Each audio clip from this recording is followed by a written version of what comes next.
Hi అండి. అందరికీ నమస్కారం. ఈరోజు నేను ఒక మంచి టేస్టీ చికెన్ కర్రీ చేసి చూపించబోతున్నాను. ఈ కర్రీ గారెల్లోకైనా, చపాతీ, రైస్, బిర్యానీ ఎందులోకైనా చాలా బాగుంటుంది.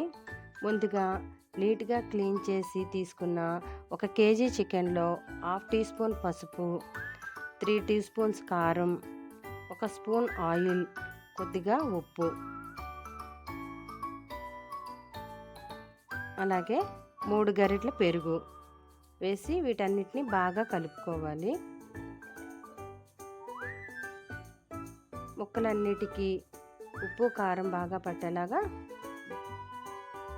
కలుపుకోవాలి. ఇలా కలుపుకుని వీటన్నిటిని బాగా కలుపుకున్న తర్వాత ఒక అరగంట పక్కన పెట్టుకోవాలి. ఇప్పుడు స్టవ్ వెలిగించి కర్రీకి గిన్నె పెట్టుకుని 3 గరిటెల ఆయిల్ వేసుకోవాలి. మీడియం సైజు 3 ఉల్లిపాయలు, 4 పచ్చిమిరపకాయలు సన్నగా కట్ చేసి ఆయిల్లో వేసుకోవాలి. ఒక 1/2 టీ స్పూన్ పసుపు, 1/2 టీ స్పూన్ ఉప్పు వేసి వీటన్నిటిని బాగా వేయించుకోవాలి. ఉల్లిపాయలు వేగేలోపు మసాలా రెడీ చేసుకోవాలి. 1 ఇంచు అల్లము, 8 వెల్లుల్లి రెబ్బలు, 1 ఇంచు దాచిన చెక్క, 4 లవంగ మొగ్గలు, 4 యాలకులు, 1 టీ స్పూన్ ధనియాలు, 1/2 టీ స్పూన్ జీలకర్ర, 3 జీడిపప్పు పలుకులు వీటన్నిటిని మెత్తగా రుబ్బు పెట్టుకోవాలి.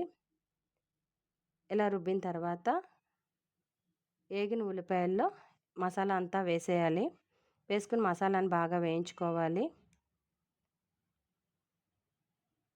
మసాలా అంతా బాగా వేగిన తర్వాత ఒక టమాటాని తీసుకుని మెత్తని పేస్ట్లా చేసుకుని ఇలా వేసుకోవాలి. టమాటా ఇలా వేయడం వల్ల కూరకి గ్రేవీ బాగుంటుంది.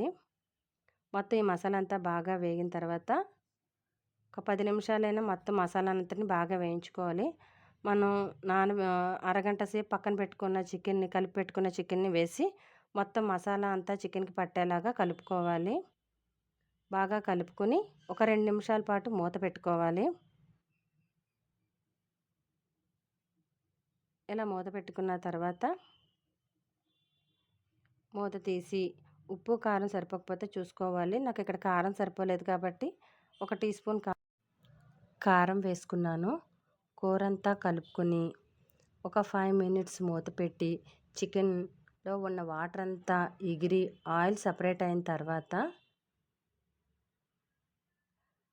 ఒక 1/2 గ్లాస్ వాటర్ వేసుకోవాలి. ఇలా వాటర్ వేసిన తర్వాత కూర అంతా కలుపుకొని మీడియం ఫ్లేమ్లో 15 మినిట్స్ చికెన్ ఉడికించుకోవాలి.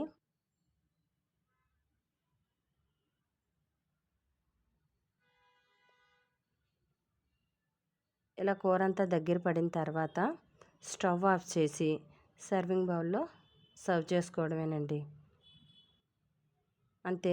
వేడివేడి గారెల్లోకైనా, రైస్లోకైనా, బిర్యానీ ఎందులోకైనా ఈ కర్రీ చాలా బాగుంటుంది.